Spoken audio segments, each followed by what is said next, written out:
When life hits hardest, mercy rises new every morning. Maybe today you feel like hope has slipped right through your fingers.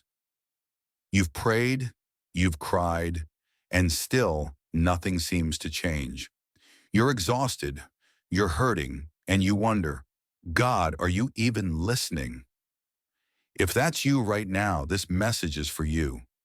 We all face seasons where hope feels out of reach. Maybe it's the job that never came through, the marriage that feels like it's falling apart, the sickness that lingers no matter how hard you pray, or the loneliness that creeps in when you're surrounded by people but still feel unseen.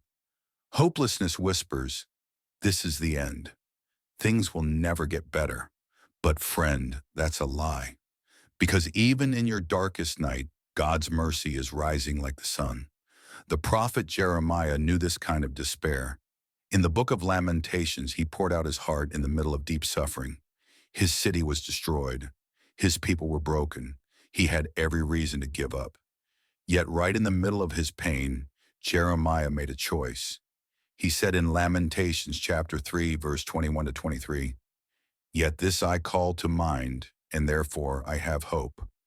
Because of the Lord's great love, we are not consumed, for his compassions never fail. They are new every morning. Great is your faithfulness." Did you catch that?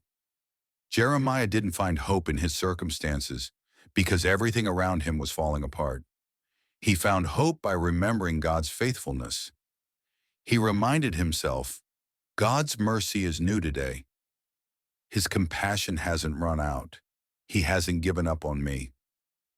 And that's the key, my friend. When you've lost all hope, you must shift your focus from what's happening around you to who God is within you.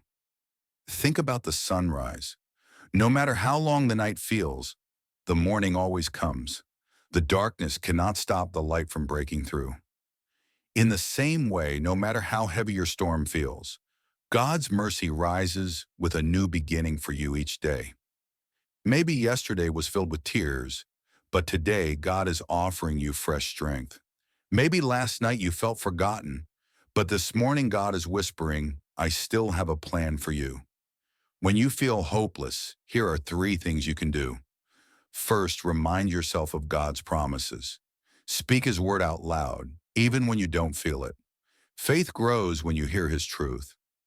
Second, pray honestly. God isn't afraid of your questions or your tears. Tell him how you feel, and then ask him for new strength. Third, surround yourself with hope-filled voices. Don't isolate. Be around believers who will remind you that God is still faithful. Friend, I don't know what storm you're walking through, but I do know this. God has not left you. His compassions are fresh today. His mercy is standing at your door, ready to carry you through. So lift your eyes. The night will not last forever. The sunrise is on its way. And with it comes the reminder that God is still good, still faithful, and still writing your story. If you're hearing this today, I want you to know you have not reached the end. God's love is not finished with you. Hope is not gone. It's being renewed in this very moment. Type Amen if you receive this word today, and let it be your declaration of faith. Share this with someone who needs to be reminded. God's mercy is new every morning, and because of his great love, we still have hope.